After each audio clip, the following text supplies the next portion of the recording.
অসম চৰকাৰৰ শিক্ষা বিভাগে যি পদক্ষেপ লৈছে গুণোৎসৱৰ জৰিয়তে সমগ্ৰ অসমতে সেইটো আমি শলাগিবই লাগিব। কাৰণ ইয়াৰ জৰিয়তে আমি যি স্কুলসমূহৰ আমি এটা আভাস পাওঁ, শৈক্ষিক বাতাবৰণৰ বিষয়ে আমি অৱগত হ'ব পাৰোঁ। আৰু আজি আমি ইয়াত চহৰীয়া গাঁও আদৰ্শ স্কুল প্ৰাংগণত আমি আজি নিয়োগ হৈ আছোঁ এক্সটাৰ্নেল ইভেলুৱেটৰ হিচাপে।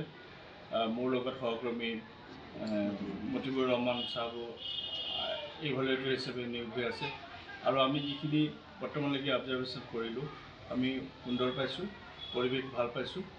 বিশেষকৈ প্ৰাতঃসভাত আমি যিখিনি আমি ছাত্ৰ ছাত্ৰীসকলৰ পৰা যিখিনি কাৰ্যকলাপ যিখিনি আমি দেখিলোঁ, সেইখিনি সঁচাই শলাগিবলগীয়া।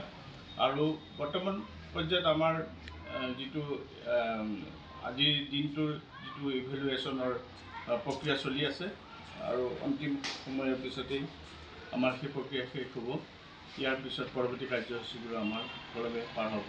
আৰু ইয়াৰ জৰিয়তে আমি এইটো কথা অৱগত কৰিব বিচাৰোঁ যে এই গুণোৎসৱৰ প্ৰত্যেক বছৰে যিটো গুণোৎসৱ পতা হয়, ইয়াৰ জৰিয়তে শৈক্ষিক বাতাবৰণৰ লগতে সমগ্ৰ স্কুলখনৰ বিষয়ে আমি কিছু আভাস পাব পাৰোঁ। আৰু অকল শিক্ষাগত মানদণ্ডৰ ওপৰত কথা চিন্তা কৰিলে নহ'ব, আমি ইনফ্ৰাষ্ট্ৰাকচাৰটোৰ বিষয়েও আমি কিছু আভাস পাওঁ। ইয়াৰ জৰিয়তে আমি যিখিনি ইয়াত যিখিনি প্ৰয়োজন হ'ব অনাগত দিনবিলাকত আমি সেইখিনি স্কুল অথৰিটিৰ ওচৰত আমি দৃষ্টি নিক্ষেপ কৰিবলৈ পাৰিম, এটা সুযোগ পাইছোঁ। ইয়াৰ জৰিয়তে আমাৰ স্কুলসমূহ লাভৱান হ'ব বুলি মই আশা কৰোঁ।